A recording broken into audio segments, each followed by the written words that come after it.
هەڵوێستی نوێی لیژنەی دارایی پەرلەمانی عێراق لەبارەی تەڵتین و هەژماری من ئاشکرا دەبێت.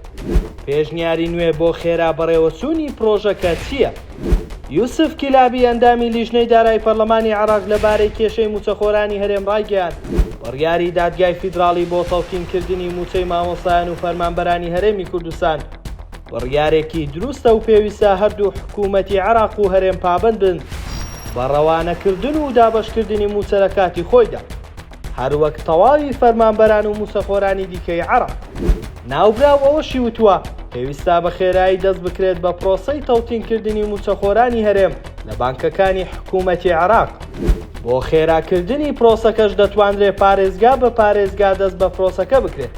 کیلابی ئەوەشی ئاشکرا کردووە حکوومەتی هەرێمی کوردستان ڕێگری لە تەڵتینکردنی موچەی فەرمانبەرانی هەرێم دەکات و پابەندی بڕیارەکانی دادگای فیدراڵی نەبووە. سەبارەت بە پرۆژەی هەژماری من ناوبراوتیشی ئەو پرۆژە بانکی ئەهلی تێدایە. دادگای فیدراڵی و وەزارەتی دارایی حکوومەتی عێراقی پابەند کردووە کە لە ڕێگەی بانکە حکوومیەکانەوە موچەی فەرمانبەران بە ئەلکترۆنی بکات. بێجگە لەوەش حکوومەتی عێراق ناتوانێت پارە بۆ موچە لە بانکە ئەهلیەکان دابنێت.